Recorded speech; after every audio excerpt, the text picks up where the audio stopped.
Tonight, Fiji Electricity Authority urges public to use power wisely. 150 telecom layoffs to save $4 million. And Hong Kong lawyer appointed new assistant DPP.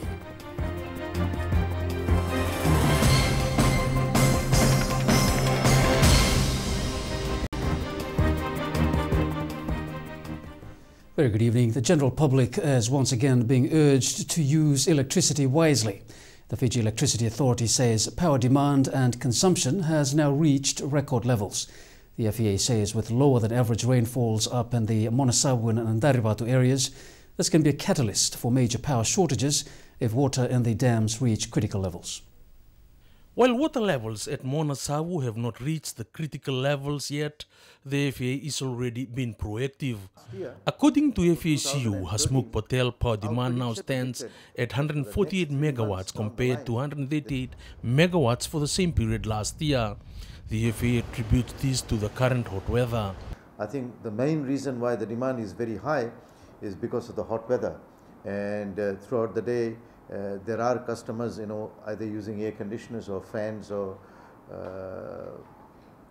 practically all sorts of electrical appliances, for the requirements.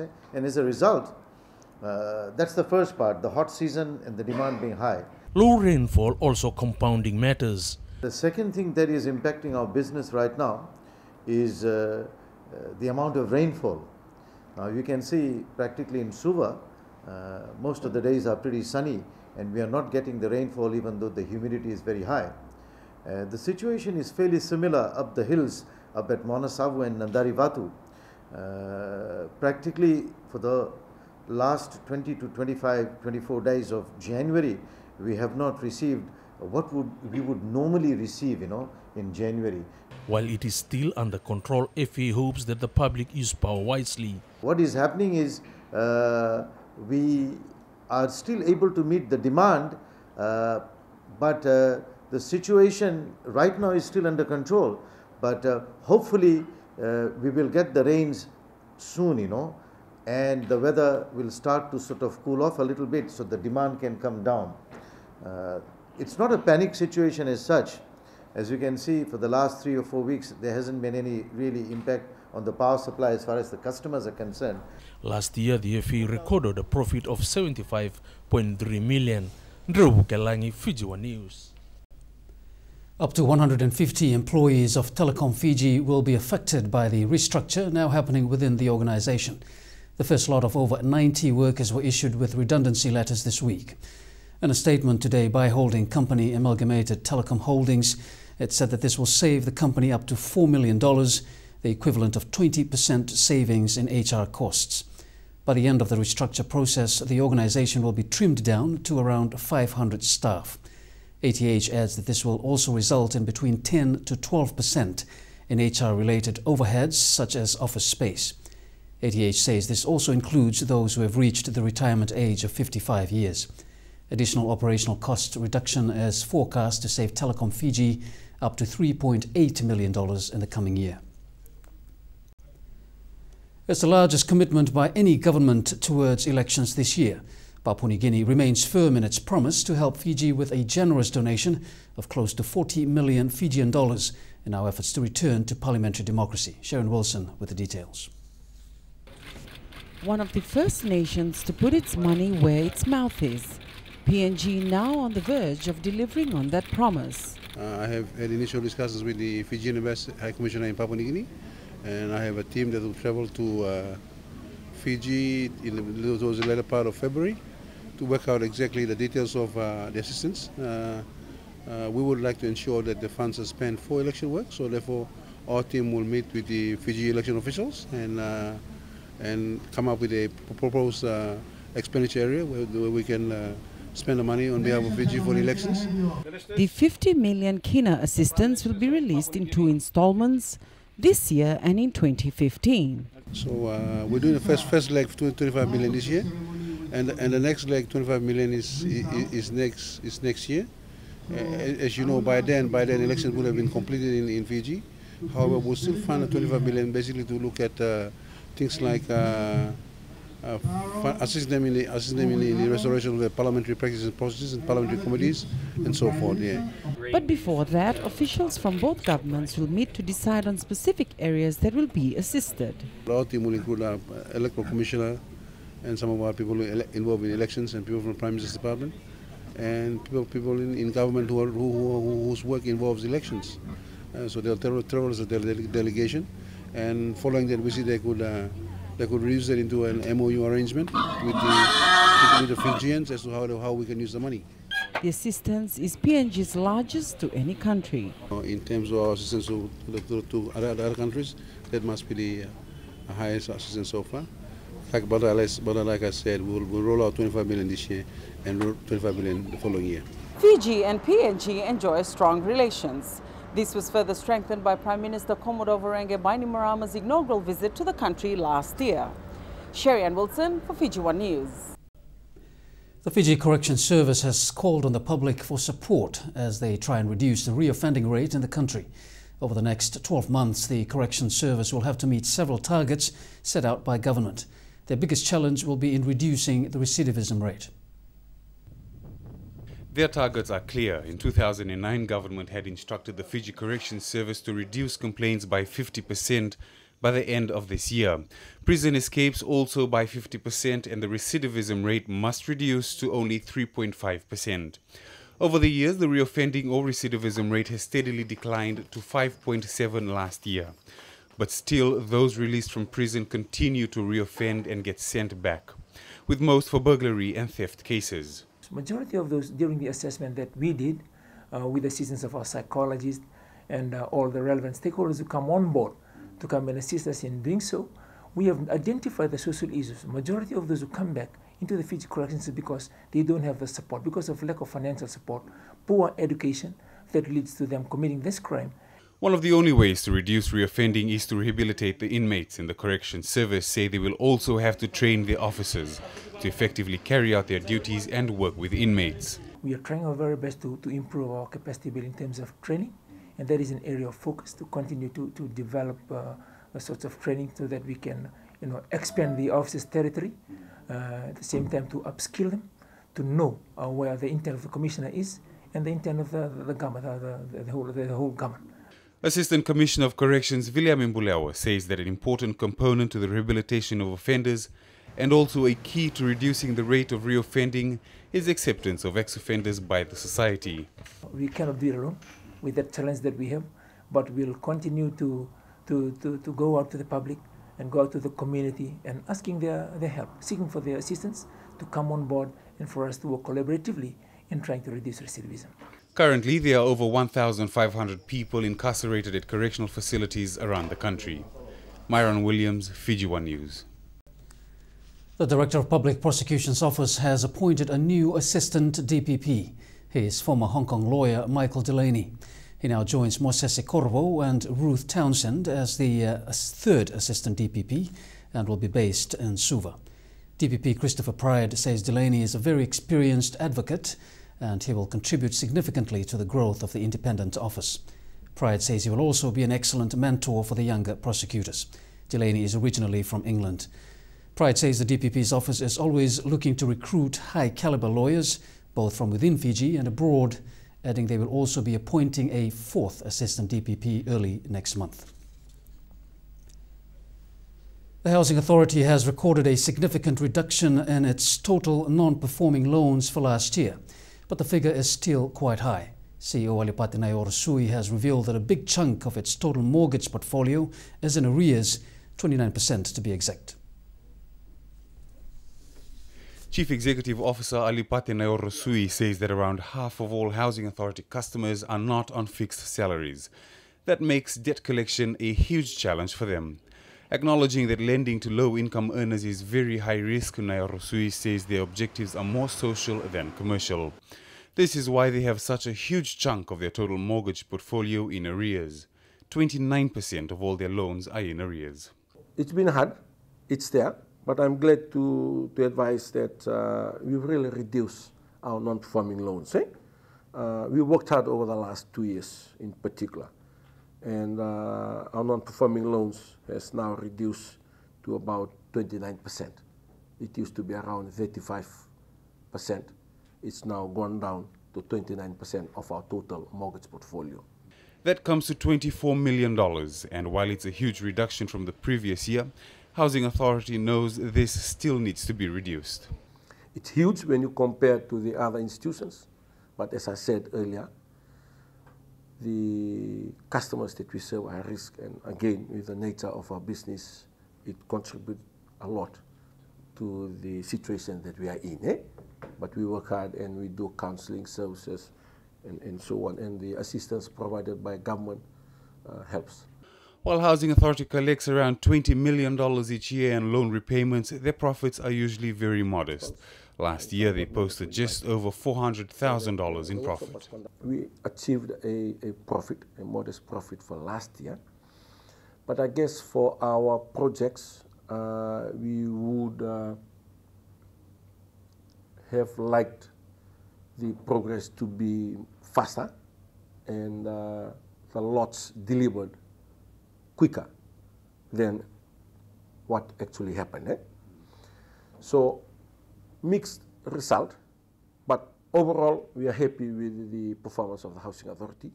The Housing Authority also realizes that in order to carry out their social obligations, they need to remain profitable. Myron Williams, Fiji One News. Stay with us. Coming up, VCSA murder trial gets underway, and Facebook photo competition for Fijian Maid campaign.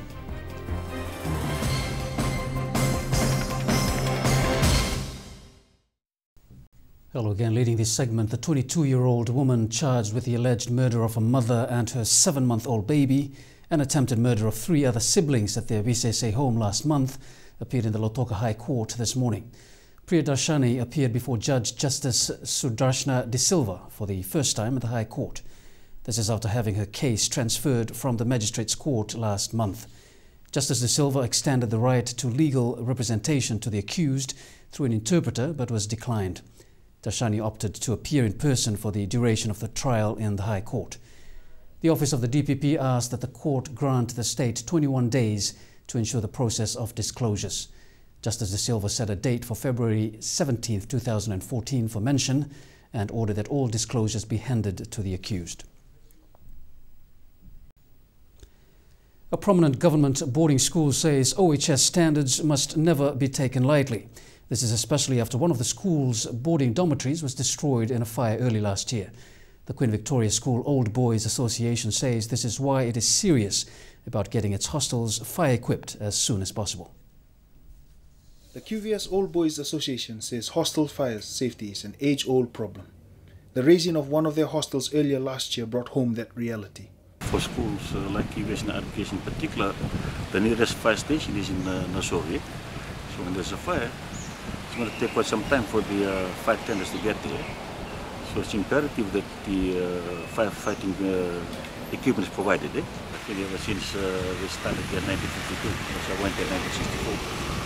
No fire extinguishers, and I think this is something nobody really actually thought about until we had found out case a few years back, which I would have thought would have triggered off the response from government. The ministry will be hosting a workshop with various stakeholders involved with the school on how funds are also spent. It falls far short of what is required. I suppose it's a start, but so long as government spends money for capital upgrading, that's fine. If they rely on this 290,000, because we're going to pay for the electricity and the water, electricity alone is about 46,000, 46,000, sorry. The water, I think, is about 31,000. There's almost 80,000 alone out of the 290. And for the e-learning, now we've got internet. It's about $6,000 a month. It's 72,000. So it still falls far short of what's required in the government schools for that matter. However, Vodea adds this matter should have been dealt with ages ago. This workshop they should have had last year. As far as I'm concerned, they've got a cut in front of our house. Money's been given out and they're going to tell us tomorrow how to spend it. According to Vodea, over the years, parents, board members and the association has been trying to keep the school afloat with funds given by the state is not always enough. Facilities at the school, they need a lot of money. We brought up the standard. So whatever money they give now, in previous case, it's about 290,000. It falls far short of what is required. So far, there have been 10 fires already reported for this year. Reviva Fo'o, Fiji One News. The country's top-rated tourism resort is putting down its success to simple hard work. They voted by TripAdvisor the world's largest travel site as Fiji's #1 resort. The owners of Liku Liku Resort say anything is possible in Fiji tourism if your heart is in the right place and your service is world-class. We caught up with the man at the helm of this 100% Fijian family-owned business that is turning heads and has been gaining rave reviews from international travel magazines. So much so that last year Liku Liku Resort was voted a Gold List award by Premier Australian Travel magazine for the 4th consecutive year. So our challenge is being able to really convince the tour operators that promote global destinations, the consumers, that when they do come to Fiji, they truly find happiness, and that's something that we're really promoting and emphasizing when we do go on these overseas missions. While the ills of late 2012 did have a big impact on the performance of the tourist dollar last year, Bulletin says turning the devastation of Evan into a perfect opportunity to rebuild and come back firing all cylinders was the plan from day one. We had the impact of Cyclone Evan that saw a significant number of resorts that were closed in the Mamanuthas, in the Denara area. So it was a challenging first quarter in 2013. How we're seeing 2014 now as perhaps a year of opportunity. And now with a drying number of visitor arrivals to contend with from January to May, Bulletin shares a few cards up his sleeves. Our big focus for 2014 is to see a growth of 10%. I know Tourism Fiji is targeting visitor arrivals of about 700,000 visitors, with an average length of stay of about 10.5 room nights. We're targeting over 100,000 visitors. While reaching the emerging market comes at a high price, Bulletin says the marketing ploy is worth the fight to keep it building on the Fijian brand on the international platform. Tremendous opportunity in the emerging markets. We have the China New Year starting in February, so we're looking at very, very big loadings. And February traditionally for Fiji is a low season, and so we're trying to do everything possible to drive new business into these low season periods. Fiji One News. The Fiji Council of Churches is calling members of the Fiji Christian community to join in fellowship and prayer during the week of prayer for Christian unity this week. The FCC says this is about bringing people to work together for unity, justice and peace. Interim General Secretary of the Council, James Bhagwan, said the week of prayer will come in handy, especially with this year being a very important one for Fiji. As this year is a very significant year for our country, it would be an important opportunity, or a very good opportunity for us to gather together, to pray for each other and pray for the nation, and also continue the work of building unity within the nations. Reverend Bhagwan adds that in a country that is largely Christian-based, unity amongst all communities is vital for national development. How we express our faith should be in a way that benefits not just ourselves but society as large. So from a Christian perspective, it's not just about personal piety, it's about loving your neighbor, and it's also about speaking for truth and justice and peace. The Ministry for Industry and Trade today launched the Fijian Made by Fijian campaign Facebook competition. This is part of a wider initiative to try and leverage off social media networks like Facebook to spread the message about the Fijian-made campaigns to all parts of Fiji and beyond. All you have to do is take a picture with any Fijian-made product and submit it to the Fijian-made Facebook page. We have given them, the former Fijians, a means of connecting with Fiji, giving them a home away from home. And our former Fijian residents are also fond and probably missing the local products that we produce, the locally made and locally grown products, and would like to see that those products be available in their country. So it's a good marketing tool also. The competition, which will close on the 16th of March, is expected to also boost the marketability of Fijian products to overseas markets. But more so We are doing this in order to ensure that we create jobs, that we ensure that Fijian products continue to get sold. There's a demand for it. And most definitely, for example, Fijian handicraft, there should be a lot more demand for it. There should be a lot more publicity around it. There should be a lot more focus on selling authentic Fijian handicraft. And this obviously can lead us to develop other means of marketing Fijian-made products. The Fiji Crop and Livestock Council has signed an agreement with the Agriculture Ministry. This will pave the way for the council to try and register all farmers representing the different commodities or enterprises spread across the country. Council Chairman Simon Cole says the agreement clearly spells out the guideline of how they can work together for the benefit of all farmers. Community leaders from Daku village in the Reo Delta area will benefit from US aid help in the area of climate change. This is part of the US government-funded help delivered through its Coastal Community Adaptation Project. As part of the agreement, Daku will receive infrastructure support for their drainage management system, which should reduce flooding, associated waterborne diseases, and property damage caused by rising waters.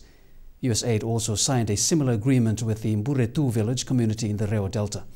Currently, Mburetu and Ndaku experience a number of climate change impacts, including soil erosion to foreshore areas and regular saltwater intrusion. Samoa's head of state to meet with the Pope. That's coming up in Pacific News. Stay with us.